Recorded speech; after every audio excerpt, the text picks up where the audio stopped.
Hi, Professor Bueno. My name is Morgan Ames. I'm a student in your Political Science 208 Research Designs and Methods class, and this is my final presentation for the video op-ed on racial bias and the use of force in policing. It's May 2022, and let's do it. Cool. Welcome to the show. So this presentation will be examining the literature of Knox et al., which is titled Administrative Records and Mask Racially Biased Policing in the American Political Science Review from 2020, and Fryer, which is an empirical analysis of racial differences in police use of force from the Journal of Political Economy from 2019. The literature is not in conversation, but more so Knox is responding to Fryer about Fryer's results and kind of questioning that. So let's go. So the goals of this presentation, I will discuss each paper's main finding, give some contextual information on the papers and its relevance. Throughout that, I'll explain at least one figure or table from each of the papers.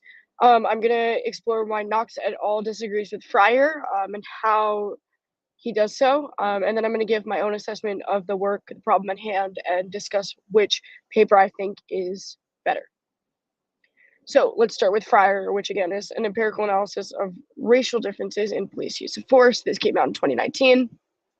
The main intent of Fryer's paper was to discuss the issue of police violence and how racial bias has become one of the most divisive topics in American discourse. He gives a lot of historical context from recent years with George Floyd, going all the way back to Eric Gardner. He explains that little data exists that helps understand racial disparities. Because you can't randomly assign race, and random assignment, as we know, is a major component of all research studies. So with this caveat in mind, this paper is going to understand the nature and the extent of racial differences in police use of force using 4 data sets. So there's an attempt to sense potential bias. I'll get to the main findings later, but if one assumes that police stop whomever they want for no particular reason, there are racial differences. So going into the data sets, there are 4, as I mentioned. The first one is the New York City Stop Question Frisk, which is referred to as New York City Stop and Frisk. There are 5 million observations over 10 years from 2003 to 2013, and there are 7 different categories for force. They realized in this data set that 58% of the stops were Black civilians, which I'll get into later why that's relevant. The second data set is the PPCS, which is the Police Public Context Survey, a national sample taken every 3 years with 400,000 respondents. These are civilian interpretations of police interactions, and it's not just stops and arrests, but also just like all interactions between police and civilians. Number 3 is officer-involved shootings, which is OIS. Comes from 16 locations in America, and their anecdotal event summaries. It's a lot of long pages with descriptive account information. So their analysts went through all of these accounts and pulled out the relevant information. And the 4th data set is the Houston Police Department HPD data, which is police and civilian interactions with justified lethal force by the law. Fryer took a 10% sample of 16,000 with 300 variables. Cool. So I'm going to be analyzing figure 3 from Fryer, which is odds ratios by use of force. This data is from the second data set, which is PPCS. And, main point of PPCS is that it paints a picture that large racial differences cannot be explained just using a varied set of controls. So if you see, there's an odds ratio planted on a 95% confidence interval. Panel A, labeled A, is the ratio of Black versus white civilians. Panel B is Hispanic versus white civilians. Panel B is important because it explores heterogeneity, and the p-value is significant, but only at the 10% level. On the x-axis, you see there's 1, 2, 3, 4, which is denoting escalating use of force. 1 being that the police officer grabbed the civilian, 2 being handcuffed, 3 being a gunpoint, so a gun being pointed at a civilian, and 4 being kicking, stun gun, pepper spray, or more like actual force. Anything with no force is 0. So there are controls for gender, age, income, population size, address of civilian behavior, contact time, officer race, year of survey, and other missing indicators. Essentially, these 2 graphs show that there are different interactions between whites, Blacks, and Hispanics when between whites and blacks and whites and Hispanics, so transitively between whites, blacks, and Hispanics, with police, that are consistent with discrimination, but it's not necessarily proof of. Major limitation is that, as you can see on the graph, 4, which is the most escalated use of force, is pretty rare, so the coefficients are barely statistically significant. So the main findings of Fryer is that on non-lethal use of force, there is a racial difference, but in shootings, or number 4, there is no difference. Blacks and Hispanics are more likely to experience non-lethal force than their white counterparts. Black civilians are 21% more likely to experience some type of force in any police interaction. And when you control for gender and age, this is the same. With police using force, there's obviously important contextual factors, but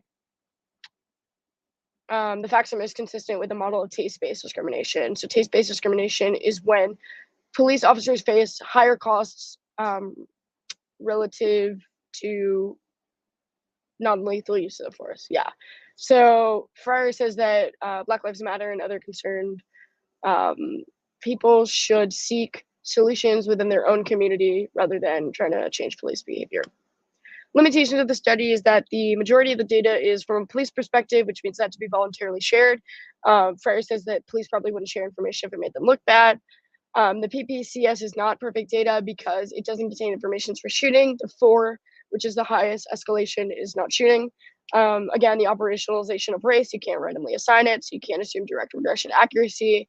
Not all interactions are recorded, so there could be missing data. And notably, in the first data set, there is a sampling bias where there's an overrepresentation of Black citizens, because if you put all the races out, it should be 4, because Black, white, Hispanic, and other, or Asian. So it should be 25%, but it's 58%. So there's overrepresentation. Knox et al., which is Administrative Records Mass Racially Biased Policing from 2020. Cool, moving on.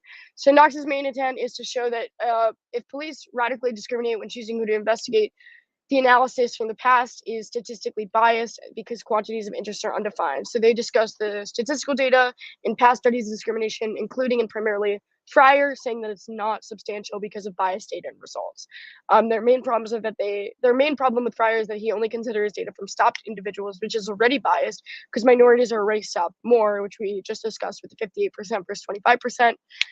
Past work is based on implausible assumptions where techniques are used to obtain results, eliminate falsified assumptions. The unit of analysis in Knox's study are citing of individuals by the police rather than just individuals by itself. Knox creates a naive estimator, which compares unobservable groups with different outcomes. The bias is always negative, so the naive estimator downplays racial bias.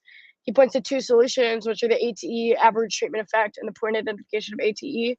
And by testing the study of discrimination in a rigorous framework, the study helps synthesize results from interdisciplinary literature on racial bias. And in this, he'll reanalyze Fryer's stop and frisk analysis. So in figure 2 of Knox, he shows the 4 different strata of police and civilian encounters based on the mediator, which is whether or not civilians stopped, assigning the treatment, which is denoted as D, whether the individual is a racial minority or not. This formalizes the limitations of the naive estimator and partitions the population into 4 strata with respect to the mediator. The red boxes being stopped by police who are minorities, which appears in the data. Anything with blue in it is also in the data because they are observed white encounters, but the white area, which is the 4th quadrant on the chart, are never stopped, so they're not shown in the data. This shows the incomparable estimation and statistical bias of causal quantities, because the white and non-white groups are drawn from different strata. So Knox's main finding is that he develops a bias correction procedure with a bounding technique for racial effects, replicates existing findings, and shows the estimator does not mask discrimination entirely. Knox shows that Fryer had biased results as a result from the replication study of stop and frisk. The bias went from 10% to 39% with correction. The data is severely compromised, so he creates a new design for future studies. The limitations are that there are still weak assumptions. Bias is still understated because it's negative, so there are probably even more racial differences. And the observational period is limited, which means rare events probably have a limited window for occurring. While statistical bias is eliminated, others remain, including selection bias. My personal assessment is that Knox has a better study with more accurate conclusions. Knox corrects Fryer's data. There's no threshold of interest. In Fryer's data, he drops a certain number of observations, which means that there isn't that much ability for replication. Knox's results can inform study of racial discrimination beyond just law enforcement, and I believe that the naive estimator, although it has limitations, more thoroughly fixes statistical bias. So there's a stronger argument about the operational data. Okay, thanks. The end.